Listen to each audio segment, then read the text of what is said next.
Salut à toutes et à tous, c'est CRISPR-C9, la chaîne de vulgarisation scientifique sur YouTube. Ça va être la 5e vidéo que je vais poster sur cette chaîne et honnêtement, pour tout vous dire, je m'attendais pas à un tel engouement entre guillemets. Alors pour certains c'est pas beaucoup, mais pour moi ça représente énormément. En 4 vidéos, donc là ça va être la 5e, on aura dépassé les 1500 vues sur la chaîne et les 100 abonnés.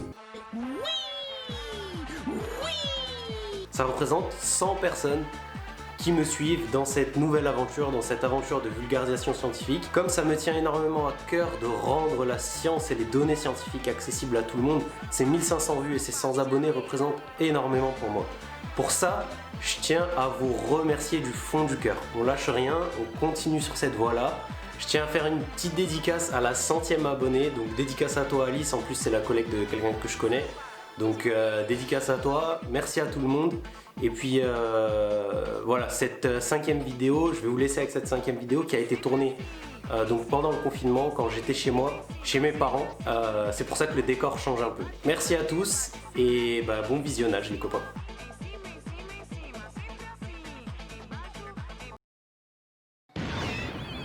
Salut à toutes et à tous, c'est CRISPR-C9, la chaîne de vulgarisation de biologie sur YouTube. Alors je vous remercie d'avoir regardé les premières vidéos. Si ça vous a plu, n'hésitez pas à vous abonner, activer la cloche de notification et lâcher un pouce bleu, ça m'aide énormément.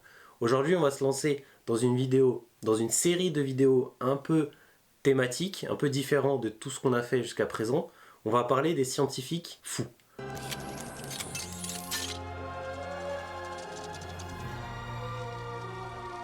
La science, au fil des années, a énormément apporté à l'homme, tant pour sa compréhension de l'environnement qui l'entoure, que pour le développement de thérapies pour des maladies ou des nouvelles technologies pour accélérer certains processus. Malheureusement, ce n'est pas toujours le cas. Effectivement, aujourd'hui, on va voir une partie un peu sombre de la science, l'utilisation qu'en ont fait certains scientifiques pour faire le mal autour d'eux.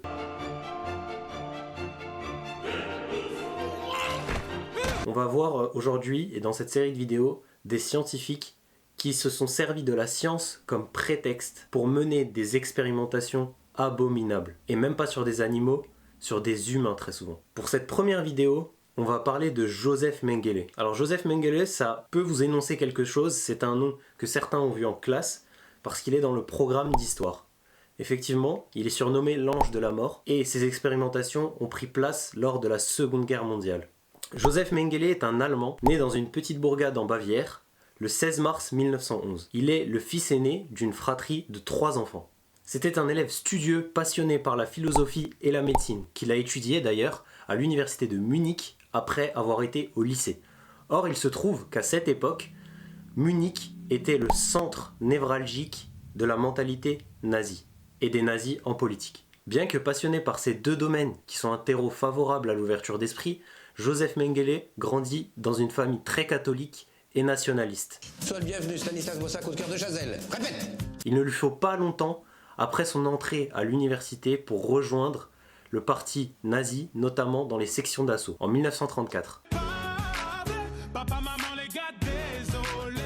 Un an plus tard, en 1935, il obtient son doctorat d'anthropologie dont l'intitulé est le suivant. Examen radiomorphologique de la partie antérieure de la mâchoire inférieure dans 4 groupes raciaux. Bien évidemment, ces résultats, complètement débiles et un peu orientés, je vais pas vous mentir, ont démontré la supériorité de l'Européen nordique. Ça nous donne une petite idée de la mentalité du type à l'époque, et d'une partie des Allemands d'ailleurs.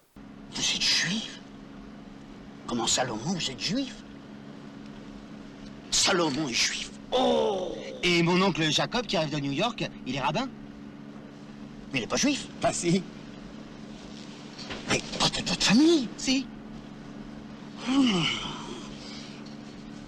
Écoutez, ça fait rien, je vous garde quand même. Pendant les 3 années suivantes, il continue de s'enraciner dans cette mentalité nazie. C'est pourquoi, en 1938, il va rejoindre l'élite chez les nazis, ce qu'on appelle la section SS, en 1938. Ses idéaux de race supérieure et de nazisme se sont tellement enracinés dans son esprit qu'en 1939, il va prendre les armes et monter au front pour combattre dans la Waffen-SS, la section spéciale. Il faut attendre 1942 pour qu'une blessure le rende inapte au combat et le retire du front.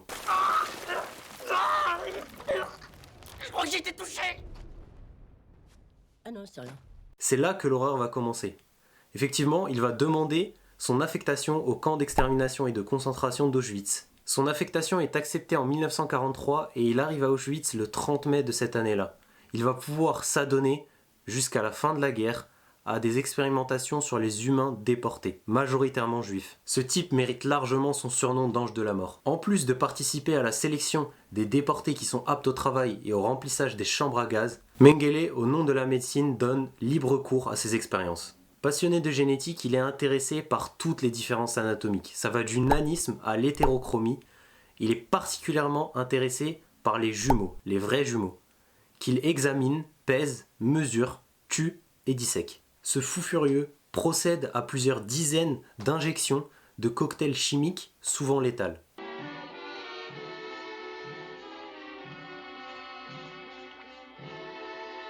Il opère des amputations inutiles de façon totalement arbitraire. Il sélectionne des déportés au hasard auxquels il décide d'injecter le typhus ou alors du sang sans prendre compte du groupe sanguin.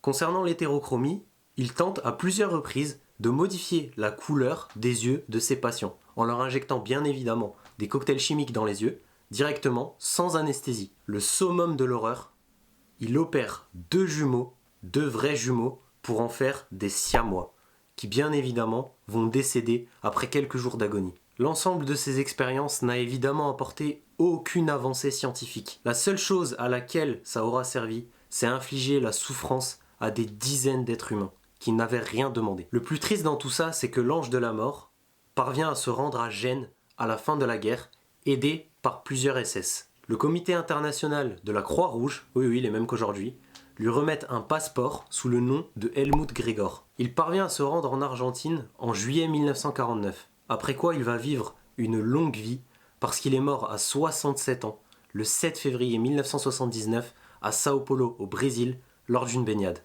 Le cas de l'ange de la mort doit nous inciter à réfléchir à l'éthique dans la science. Peut-être qu'à l'époque, les gens trouvaient ça tout à fait normal, les expérimentations sur les êtres humains.